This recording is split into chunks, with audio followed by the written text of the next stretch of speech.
Pernahkah kamu menemukan sesuatu yang mengubah hidupmu selamanya? Rina menemukannya di tengah derasnya hujan Jakarta. Sebuah payung yang tertinggal. Jakarta selalu sibuk, selalu berisik, selalu memaksa Rina untuk berlomba dengan waktu. Di tengah hiruk-pikuk itu, dia merasa seperti sebutir debu yang diterbangkan angin. Hari itu, hujan turun dengan begitu deras, membasahi jalanan dan menenggelamkan semua suara dalam gemuruhnya. Rina berlari mencari tempat berteduh, berharap bisa segera sampai di halte bus sebelum benar-benar basah kuyup. Dia membenci hujan, atau setidaknya itulah yang selalu dia yakini. Hujan hanya mengingatkannya pada kesendirian, pada mimpi-mimpi yang belum terwujud, dan pada harapan-harapan yang perlahan memudar di telan waktu. Namun, hari itu, hujan membawa sesuatu yang berbeda. Sesuatu yang akan mengubah pandangannya selamanya. Di depan sebuah toko buku kecil, dia melihatnya. Sebuah payung berwarna biru tua, tergeletak begitu saja di lantai. Awalnya, Rina hanya berniat untuk meminjamnya sebentar, sekadar untuk sampai di halte bus terdekat. Tapi kemudian, dia melihat sekelilingnya. Tidak ada siapa-siapa, payung itu seolah-olah sengaja ditinggalkan untuknya. Dengan ragu-ragu, dia mengambilnya. Payung itu terasa berat di tangannya, bukan hanya karena bahannya yang kokoh, tapi juga karena beban pertanyaan yang tiba-tiba muncul di benaknya. Siapa pemilik payung ini? Mengapa dia meninggalkannya? Apakah dia akan kembali mencarinya? Rina merasakan semacam koneksi dengan payung itu, seolah-olah payung itu adalah jembatan yang menghubungkannya dengan seseorang yang belum dia kenal. Dia memutuskan untuk menunggu sebentar, berharap pemiliknya akan kembali. Namun, waktu terus berjalan, dan hujan semakin deras. Akhirnya, dengan berat hati, Rina memutuskan untuk membawa payung itu pulang. Di apartemennya yang kecil, Rina mengeringkan payung itu dengan hati-hati. Dia memperhatikan setiap detailnya. Warna birunya yang menenangkan, gagangnya yang terbuat dari kayu, dan jahitannya yang rapi. Payung itu tampak seperti barang yang berharga, barang yang memiliki cerita sendiri. Rina membayangkan pemiliknya, seseorang yang mungkin juga merasa kesepian di tengah kota yang ramai ini, seseorang yang mungkin juga sedang mencari sesuatu yang hilang. Dia memutuskan untuk mencari pemilik payung itu, bukan hanya karena dia merasa bersalah telah mengambilnya, tetapi juga karena dia ingin bertemu dengan orang yang memiliki payung seindah ini. Dia merasa mungkin saja orang itu adalah seseorang yang ditakdirkan untuk hadir dalam hidupnya. Rina mulai merencanakan cara untuk mencari pemilik payung itu. Dia tahu ini tidak mudah, tapi dia bertekad untuk mencobanya. Keesokan harinya, Rina memasang pengumuman di beberapa tempat strategis di sekitar toko buku tempat dia menemukan payung itu. Dia menuliskan deskripsi payung itu secara detail, berharap ada yang mengenalinya. Dia juga menyertakan nomor teleponnya agar pemiliknya bisa menghubunginya. Setiap hari, Rina memeriksa teleponnya dengan cemas, berharap ada panggilan yang masuk. Namun hari demi hari berlalu dan tidak ada seorang pun yang menghubungi. Rina mulai merasa putus asa. Dia mulai meragukan keputusannya untuk mencari pemilik payung itu. Mungkin saja payung itu memang ditakdirkan untuknya dan dia seharusnya tidak perlu repot-repot mencari pemiliknya. Tapi kemudian dia teringat akan perasaan koneksi yang dia rasakan saat pertama kali melihat payung itu.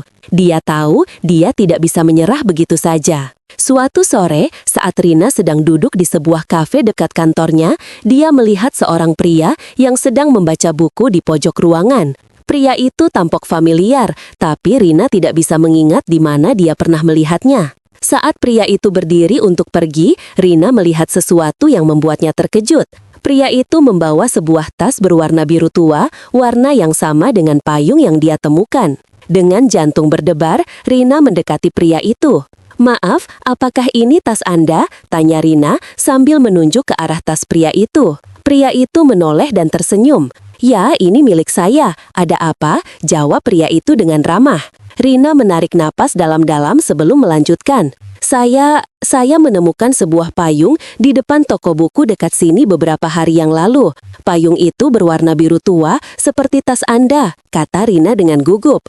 Pria itu terkejut. Benarkah? Itu pasti payung saya. Saya ingat saya meninggalkannya di depan toko buku karena terlalu buru-buru, kata pria itu dengan nada lega. Saya sudah mencarinya kemana-mana, tapi tidak menemukannya. Terima kasih banyak sudah menemukannya. Rina tersenyum lega. Saya senang bisa membantu, jawab Rina. Saya Rina, dia melanjutkan, mengulurkan tangannya. Saya Adrian, jawab pria itu, menjabat tangan Rina dengan hangat. Mereka berdua kemudian duduk kembali di kafe itu dan mulai mengobrol.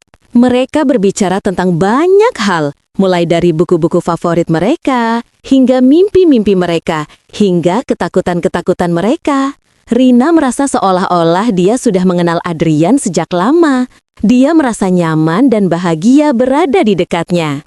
Adrian ternyata seorang penulis lepas yang juga sedang berjuang untuk mewujudkan mimpinya. Dia sama seperti Rina, merasa kesepian di tengah kota yang ramai ini, merasa tidak memiliki tempat untuk berbagi cerita dan perasaan. Mereka berdua memiliki banyak kesamaan, dan mereka berdua merasa bahwa pertemuan mereka bukan sekedar kebetulan. Setelah beberapa jam mengobrol, Adrian mengajak Rina untuk makan malam bersama. Rina menerima ajakan itu dengan senang hati. Malam itu, mereka menghabiskan waktu bersama di sebuah restoran kecil yang nyaman. Mereka tertawa, berbagi cerita, dan saling mendukung. Rina merasa seperti menemukan seseorang yang benar-benar memahaminya. Seseorang yang bisa menerima dia apa adanya. Dia merasa, mungkin saja, dia telah menemukan cinta di tengah derasnya hujan Jakarta. Hari-hari berikutnya, Rina dan Adrian semakin dekat. Mereka sering bertemu, menghabiskan waktu bersama, dan saling mendukung dalam setiap langkah. Rina merasa hidupnya menjadi lebih berwarna sejak bertemu dengan Adrian. Dia tidak lagi merasa kesepian, dia tidak lagi merasa tidak memiliki tujuan.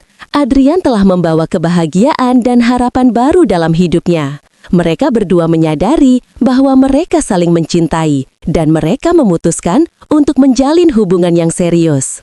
Payung yang tertinggal itu menjadi saksi bisu dari pertemuan mereka, menjadi simbol dari cinta mereka yang tumbuh di tengah kerasnya kota Jakarta. Rina dan Adrian berjanji untuk selalu menjaga cinta mereka, untuk selalu saling mendukung, dan untuk selalu bersama apapun yang terjadi. Beberapa tahun kemudian, Rina dan Adrian menikah. Mereka membangun rumah tangga yang bahagia dan harmonis. Mereka saling mencintai dan saling menghormati. Mereka selalu mengingat pertemuan mereka yang tak terduga. Pertemuan yang diawali dengan sebuah payung yang tertinggal. Payung itu menjadi kenangan yang berharga. Kenangan yang mengingatkan mereka akan betapa beruntungnya mereka telah bertemu. Rina dan Adrian percaya bahwa takdir memang ada, dan bahwa takdir telah mempertemukan mereka di tengah derasnya hujan Jakarta. Mereka berdua bersyukur atas semua yang telah mereka lalui, dan mereka berdua berharap bahwa cinta mereka akan abadi selamanya. Mereka tahu kisah mereka adalah bukti bahwa cinta bisa ditemukan di mana saja, bahkan di tempat yang paling tidak terduga sekalipun. Kisah Rina dan Adrian adalah pengingat bahwa terkadang hal-hal kecil yang kita temukan dalam hidup bisa membawa perubahan besar. Sebuah payung yang tertinggal bisa menjadi awal dari sebuah kisah cinta yang indah. Jadi, jangan pernah meremehkan hal-hal kecil, karena mungkin saja hal-hal kecil itulah yang akan membawa kebahagiaan dalam hidupmu. Gimana guys? Seru kan ceritanya? Jangan lupa ya, kalau kalian suka sama video ini, klik like, komen di bawah apa pendapat kalian tentang kisah Rina dan Adrian, subscribe channel ini biar gak ketinggalan video-video menarik lainnya, dan share video ini ke teman-teman kalian, biar mereka juga terinspirasi. Sampai jumpa di video berikutnya, bye-bye!